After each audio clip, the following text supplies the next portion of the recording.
अस्सलाम वालेकुम dear students.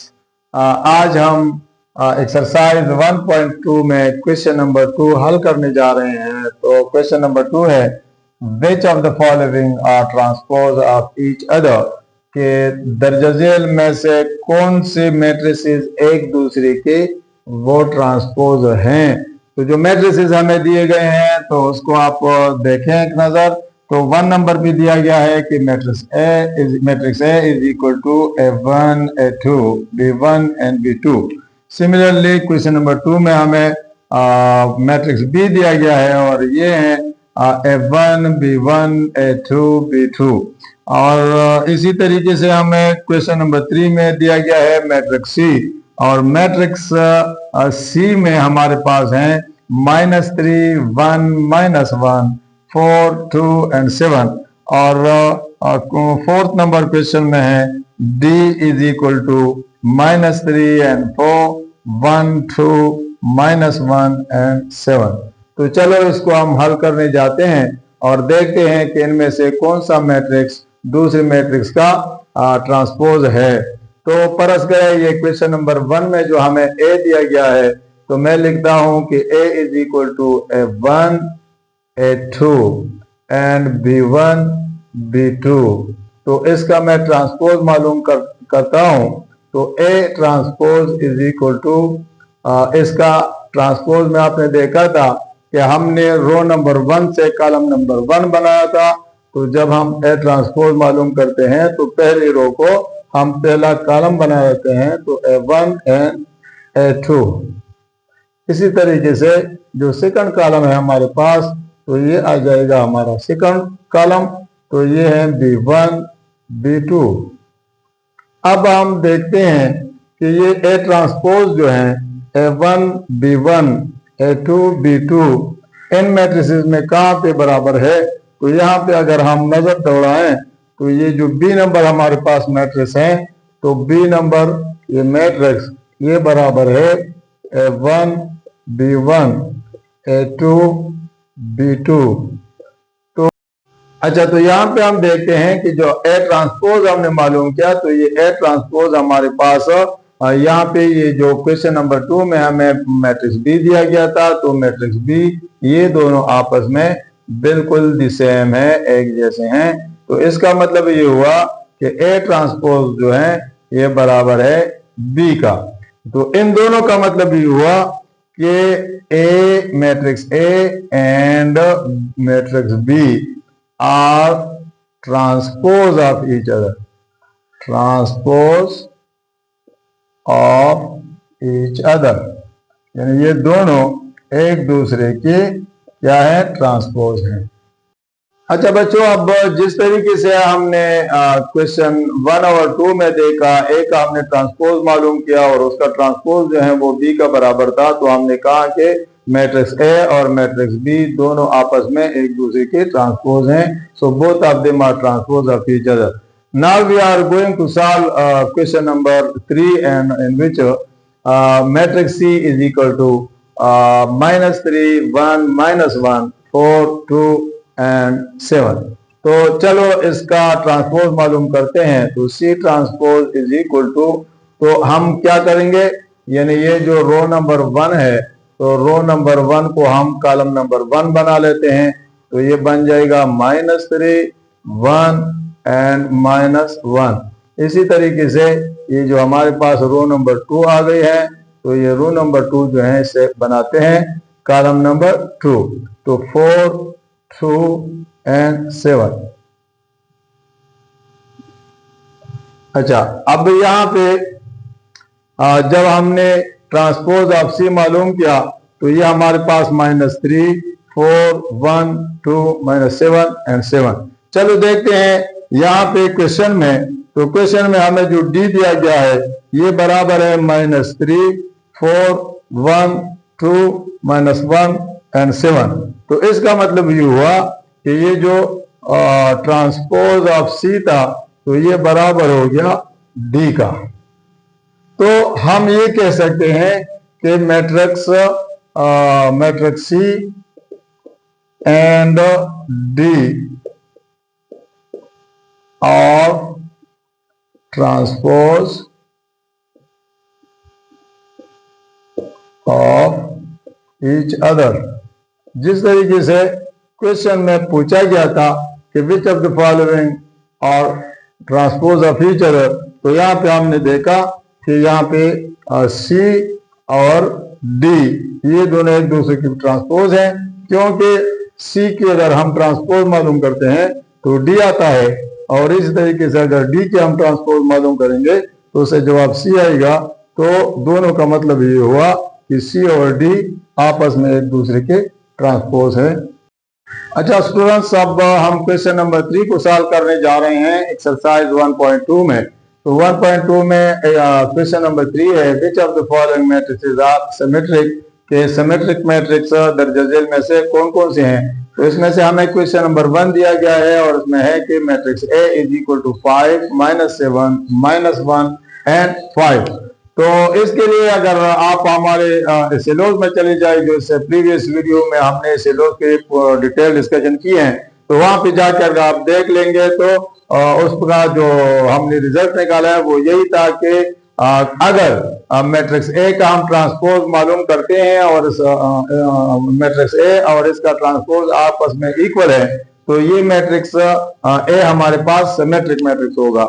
लेकिन अगर मैट्रिक्स ए जो है इसका हमने ट्रांसपोज मालूम कर लिया और इसका ट्रांसपोज और इसका जो मैट्रिक्स था ये दोनों आपस में इक्वल नहीं है, तो इसका मतलब ये होगा कि ये जो मैट्रिक्स ए है ये नॉन सिमेट्रिक मैट्रिक्स होगा। तो चलो चलते हैं और इसको हल करने की कोशिश करते हैं कि ए हमारे पास सिमेट्रिक है कि नहीं है। तो इस ए का हम ट्रांसपोज मालूम करते हैं। तो ट्रांसपोज मालूम करने के लिए आपको हमने बताया था कि रो नंबर 1 जो है इसे हम कॉलम नंबर 1 बना लेंगे, तो 5 एंड -7 हो जाएगा, और ये रो नंबर 2 जो है इसे हम कॉलम नंबर 2 बनाएंगे, तो ये -1 और 5 इससे आ जाएगा। तो यहाँ पे हम देखते हैं कि ए मैट्रिक्स ए जो है ये दोनों आपस में बराबर नहीं है। मैट्रिक्स ए और इसका जो ट्रांसपोज है तो ये दोनों आपस में इक्वल नहीं है। जब मैट्रिक्स ए और इसका ट्रांसपोज आपस में इक्वल नहीं है तो इसका मतलब ये हुआ कि ये जो मैट्रिक्स ए है तो it is A is equal to matrix A, ये हमारे पास नॉन सिमेट्रिक हुआ। तो मैट्रिक्स ए हमारे पास नॉन सिमेट्रिक मैट्रिक्स हो गया। अच्छा बच्चों, ये बिल्कुल क्वेश्चन 1 की तरह जो है इसी तरीके से हम ये क्वेश्चन 2 ये भी हल करते हैं, और इसमें हमने देखा है कि जो मैट्रिक्स हमें दिया गया है वो है B is equal to -1 2 2 and 3। तो इसके हम ट्रांसपोज मालूम करते हैं, तो B transpose is equal to इसके रो 1 जो है इसे हम कॉलम 1 बना लेते हैं, तो -1 एंड 2, और ये जो रो 2 है इसे हम कॉलम 2 बना लेते हैं, तो it is equal to 2 and 3। अब अगर हम ऊपर की वैल्यू को देखें तो -1 2 है, यहाँ पे भी -1 2 है, यहाँ पे 2 एंड 3 है, और वहां पे भी 2 एंड 3 है। तो इसका मतलब ये हुआ कि जो मैट्रिक्स बी था हमारे पास ये अपने ही ट्रांसपोज के बराबर हैं। तो जब ये दोनों आपस में मैट्रिक्स और इसका ट्रांसपोज आपस में बराबर हैं, तो हम ये कह सकते हैं कि ये जो हमारे पास मैट्रिक्स बी है तो ये हमारे पास सिमेट्रिक मैट्रिक्स है। अच्छा बच्चों, अब देखें क्वेश्चन नंबर 2 की तरह अब हम ये क्वेश्चन नंबर 3 जो है इसको भी हल करने की कोशिश करते हैं। और क्वेश्चन नंबर 3 में हमें जो मैट्रिक्स दिया गया है वो सी है, और सी में जो एलिमेंट्स है वो है हमारे पास -3 1 एंड -1 4 2 एंड 7, यानी 2 रोज और 3 कॉलम्स हमें दिए गए हैं। तो चलो हम इस मैट्रिक्स सी का हम ट्रांसपोज मालूम करते हैं। तो इसका जो हम ट्रांसपोज मालूम करते हैं तो इसकी पहली रो इसको हम लेते हैं और इसे हम फर्स्ट कॉलम बनाते हैं, तो -3 1 एंड -1। इसी तरीके से ये जो हमारे पास रो नंबर 2 है तो रो नंबर 2 से हम कॉलम नंबर 2 बनाते हैं, और ये हमारे पास बन जाएगा 4 2 एंड 7। तो हम सी को देखें और फिर इसके ट्रांसपोज मैट्रिक्स को देख लें तो ये दोनों आपस में इक्वल नहीं है, यानी matrix C is not equal to C transpose. तो जब ये दोनों आपस में इक्वल नहीं है तो इसका मतलब ये हुआ कि ये जो हमारे पास सी है तो ये हमारे पास नॉन सिमेट्रिक मैट्रिक्स है। अच्छा बच्चों, अब हम क्वेश्चन नंबर 3 जो है इसको हल करने जा रहे हैं, और ये भी बिल्कुल ऐसे ही है जिस तरीके से हमने क्वेश्चन 2 मालूम किया था, और क्वेश्चन 2 में भी हमने ट्रांसपोज मालूम किया और फिर हमने दोनों को देखा, जब दोनों बराबर थे तो हमने कहा कि ये सिमेट्रिक मैट्रिक्स हैं। तो अब यहाँ पे भी हम ऐसा करते हैं कि ये हमें जो क्वेश्चन दिया गया है तो इसमें सी मैट्रिक्स दिया गया है, और सी मैट्रिक्स में हमें ये दिया है, ये जो एलिमेंट्स हैं वो है 3, 4, 5 एंड 6। तो चलो हम इसका ट्रांसपोज मालूम करते हैं। तो सी का जब हम ट्रांसपोज मालूम करते हैं तो इसमें ये जो हमारे पास ये रो 1 है, तो रो 1 से हम कॉलम 1 बना लेते हैं। तो कॉलम 1 जब हम बनाएंगे तो ये हो जाएगी 3 एंड 4। इसी तरीके से ये हमारे पास जो रो नंबर 2 है, तो रो नंबर 2 से हम कॉलम नंबर 2 बना लेंगे, तो 5 एंड 6 आ जाएगा। अब यहाँ पे हम देखते हैं, दोनों को हम कंपेयर करते हैं, तो मैट्रिक्स सी को और इसका ट्रांसपोज, तो यहाँ पे 3, 5 है, यहाँ पे 3, 4 है, यहाँ पे 4, 6 है, यहाँ पे 5, 6 है। तो इसका मतलब ये हुआ कि हमारे पास जो मैट्रिक्स सी था, तो मैट्रिक्स सी ये इसके ट्रांसपोज का बराबर नहीं है। जब ये दोनों आपस में बराबर नहीं है तो इसका मतलब ये हुआ कि जो ये हमारे पास मैट्रिक्स सी था तो ये हमारे पास नॉन सिमेट्रिक मैट्रिक्स होगा। ये है नॉन सिमेट्रिक मैट्रिक्स। अच्छा बच्चों, बिल्कुल क्वेश्चन नंबर 3 की तरह ये क्वेश्चन नंबर 4 भी है, और इस क्वेश्चन में हमें जो मैट्रिक्स दिया गया है वो डी है, और इसकी जो एलिमेंट्स हैं वो है हमारे पास 1, 2, 3, 4, 5 एंड 6। तो अब हम मैट्रिक्स डी का ट्रांसपोज मालूम करते हैं, और ये दोनों अगर आपस में इक्वल हैं तो ये सिमेट्रिक होगा, अदरवाइज सिमेट्रिक नहीं होगा। तो हम इसका ट्रांसपोज मालूम करते हैं, तो D transpose is equal to, तो हम रो 1 से कॉलम 1 बना लेंगे जो 1, 2 एंड 3 है, और रो 2 से हम कॉलम 2 बना लेंगे जो 4, 5 एंड 6 है। अच्छा, अब यहाँ पे हम देखते हैं कि यहाँ पे हमारे पास जो कॉलम 1 है वो है 1, 4, यहाँ पे जो कॉलम 1 है वो है 1, 2, 3, यहाँ पे कॉलम 2 है 2, 5, और यहाँ पे जो कॉलम 2 है वो है 4, 5, 6, यहाँ पे कॉलम 3 है, यहाँ पे कॉलम 3 है ही नहीं। तो इसका मतलब ये हुआ कि हमारे पास जो मैट्रिक्स डी था, ये मैट्रिक्स डी जो है ये हमारे पास इसके डिटरमिनेंट का बराबर नहीं है। जब ये इसके डिटरमिनेंट का बराबर नहीं है तो हम ये कह सकते हैं कि ये जो मैट्रिक्स डी है ये हमारे पास नॉन सिमेट्रिक है। प्यारे बच्चों, अब हम एक्सरसाइज 1.2 में क्वेश्चन नंबर 4 जो है इसको हल करने जा रहे हैं। तो क्वेश्चन नंबर 4 में है कि which of the following are skew symmetric matrices. इधर जजे जो मैट्रिसेस दिए गए हैं तो इनमें से स्क्यू सिमेट्रिक मैट्रिसेस कौन कौन से होंगे। तो इसके लिए हमने इस लोज में तफसील के साथ इस पे बात की है। तो इसका तफसील देखने के लिए आप हमारे प्रीवियस वीडियो देख सकते हैं जिसमें कि हमने स्क्यू सिमेट्रिक वाली इस लोज डिफाइन की है और उसके एग्जांपल भी दिए हैं। यहाँ पे मैंने नोट के तौर पर ये आप लोगों के सामने लिखा है कि अगर इस मैट्रिक्स ए का हम ट्रांसपोज मालूम करते हैं और इसका ये ट्रांसपोज जो है अगर ये -a की बराबर हो जाए तो ये हमारे पास स्क्यू सिमेट्रिक होगा। और अगर ए ट्रांसपोज जो है ये हमारे पास -1 की बराबर नहीं होगी तो ये हमारे पास नॉन स्क्यू सिमेट्रिक होगा। तो चलो चलते हैं और इस सवाल को हल करने की कोशिश करते हैं। तो क्वेश्चन है matrix A is equal to 0, 4, -4 and 0। तो इसके हम ट्रांसपोज मालूम करते हैं। तो A transpose it is equal to इसका ये जो रो 1 है इसे हम कॉलम 1 बना लेते हैं 0 एंड 4, और ये जो रो 2 है इसे हम कॉलम 2 बना लेते हैं तो ये हो जाएगा -4 -4 एंड -4 एंड 0। तो अब हम देखते हैं कि इसमें जो ये वैल्यू है ये 0 -4 है, ये हमारे पास 0 +4 है, ये +4 एंड 0 है, ये -4 और 0 है। यानी इसका मतलब ये हुआ कि ये जो A ट्रांसपोज है तो ये हमारे पास अगर इससे हम माइनस बाहर निकाल लें तो ये बिल्कुल हमारे पास A वाली बराबर हो जाएगी, यानी 0 4 -4 0 की बराबर हो जाएगी। तो इसका मतलब ये हुआ कि A ट्रांसपोज जो है ये हमारे पास बराबर है, ये माइनस माइनस है, इसकी जगह हमने A लिख दी। तो A transpose is equal to -A। तो हमारे पास ये वाली कंडीशन पूरी हो गई।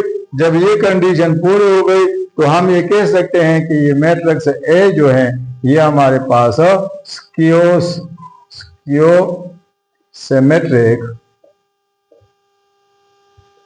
स्क्यूसिमेट्रिक मैट्रिक्स है।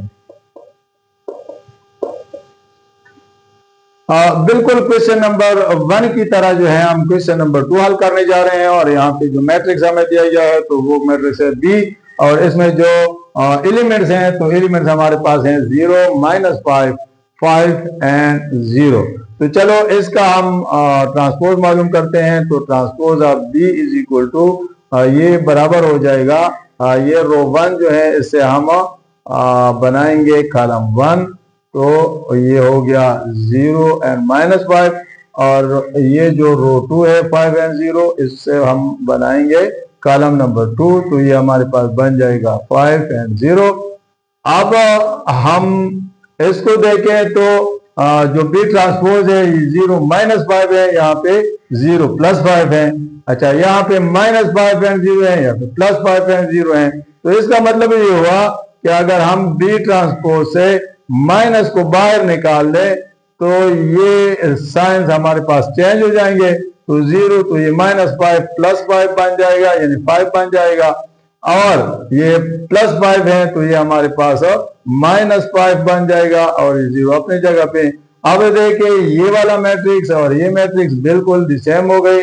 तो इसका मतलब ये हुआ कि ये जो हमारे पास ट्रांसपोज ऑफ B है इज इक्वल टू माइनस अपनी जगह पे आ गया, और यहाँ पे इसकी जगह हमने इसकी जगह हमने ये मैट्रिक्स B लिख दिया है।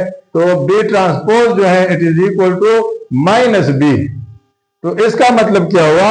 इसका यही मतलब हुआ कि जो B मैट्रिक्स है ये हमारे पास स्क्यूसिमेट्रिक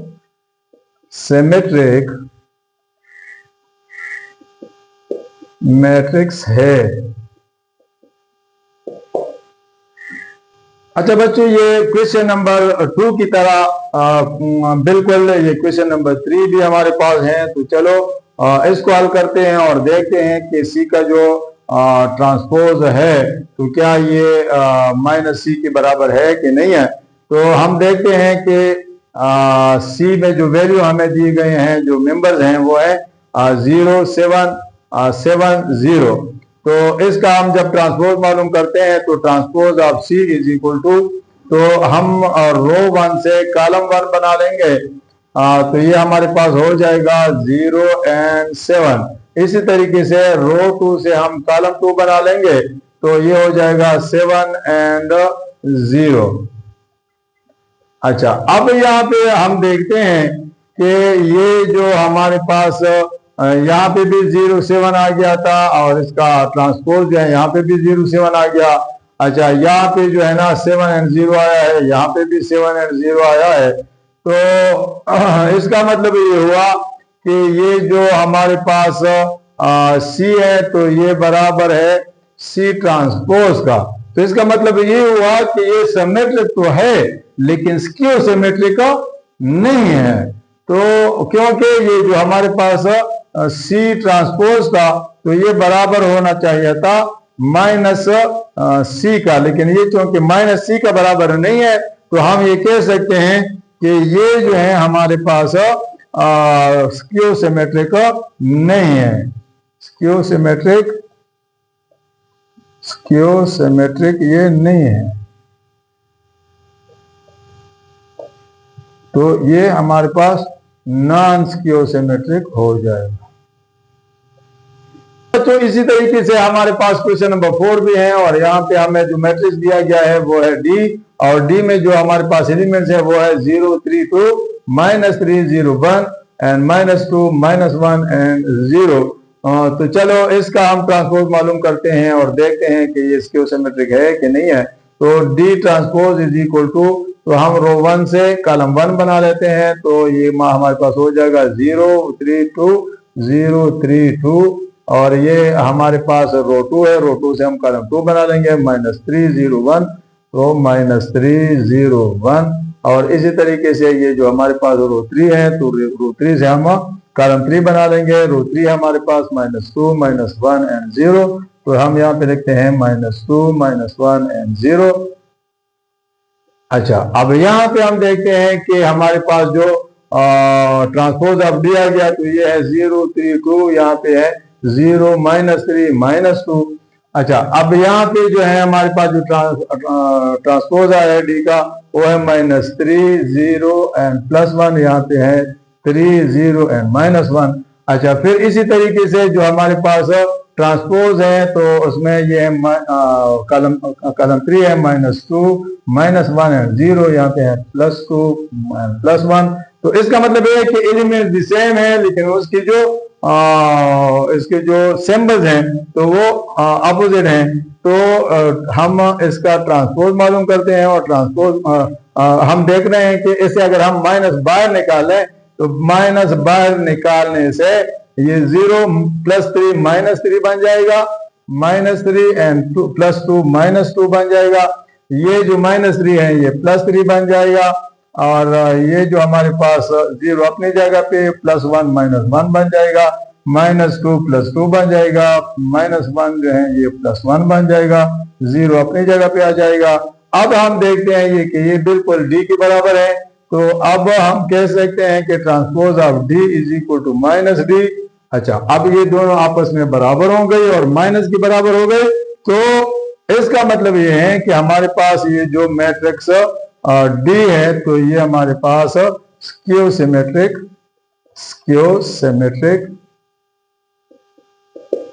मैट्रिक्स है। ठीक है, तो ये ट्रू है हमारे पास। हाँ प्यारे बच्चों, मुझे उम्मीद है कि आप लोगों को हमारा ये जो नया स्टाइल है ये पसंद आया होगा, जिसमें कि हम व्हाइट बोर्ड पे आपको क्वेश्चन हल करके देते हैं। तो अगर आपको हमारी ये कोशिश पसंद है, तो आप लोग हमारे चैनल को लाइक करें, सब्सक्राइब करें, और दोस्तों के साथ इसको शेयर करें, ताकि ज़्यादा से ज़्यादा लोगों को इसका फ़ायदा पहुंच सके। Thank you.